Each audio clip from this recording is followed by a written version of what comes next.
Size sheet चाहिए, एक pencil चाहिए, एक स्केल चाहिए, एक पेंसिल चाहिए और एक सिजर।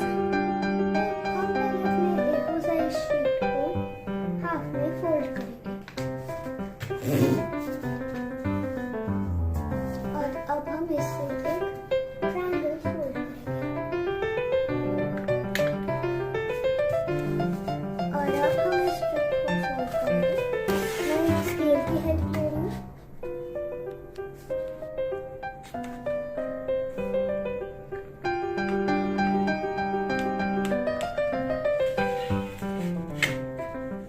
और अब हम इस पोर्शन को कट करेंगे।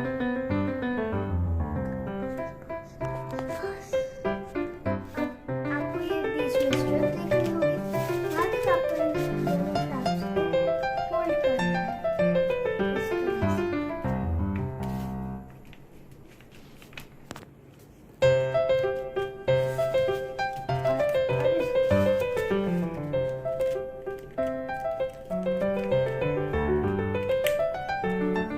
अब हम इसको ओपन करेंगे।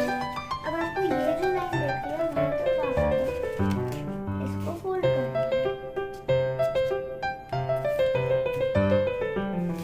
और इसे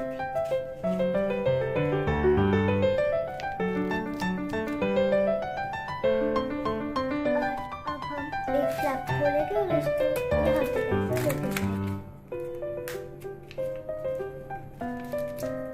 ऐसे और फोल्ड करेंगे सेम दूसरे साइड में।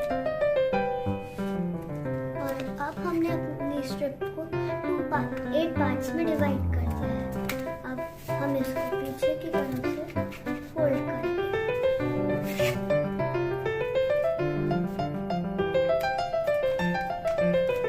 और अब हमें स्केल और एक पेंसिल लेनी है।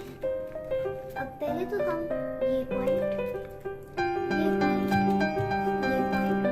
और ये पॉइंट्स को कनेक्ट करके एक रोम्बस शेप बना लेना है। और अब हम इन 2 पॉइंट्स को साथ में कनेक्ट करेंगे और अब ये एक हॉरोस्कोप जैसा लगता है।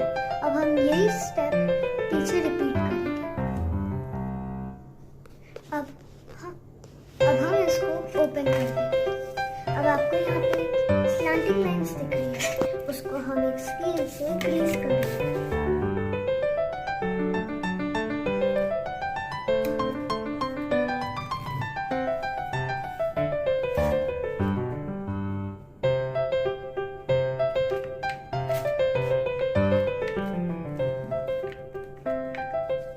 अब हम दूसरी साइड भी ऐसे ही क्रीसेस करेंगे और अब हमने ये सारी लाइंस को क्रीस कर दिया है। अब हमने ये जो एक फोल्ड बनाया था उसको अब हम कट करेंगे और अब हम इस पोर्शन को इसके अंदर टक करेंगे।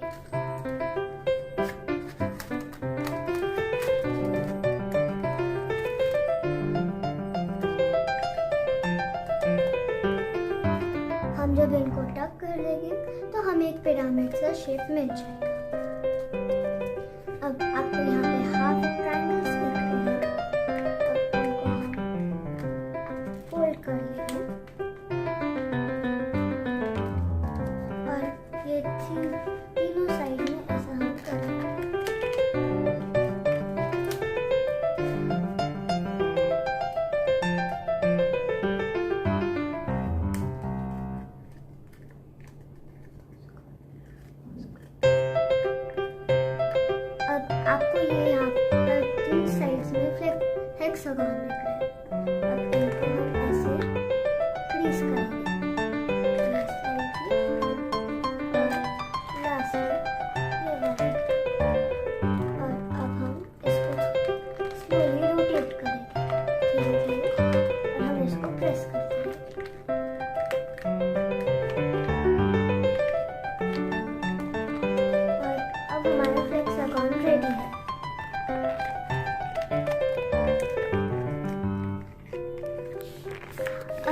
जब आप इसको स्टार्टिंग में रोटेट करोगे तो ये थोड़ा प्रेशर लगाना पड़ेगा, फिर धीरे धीरे ये स्मूथ हो जाएगा। Thank you guys for watching.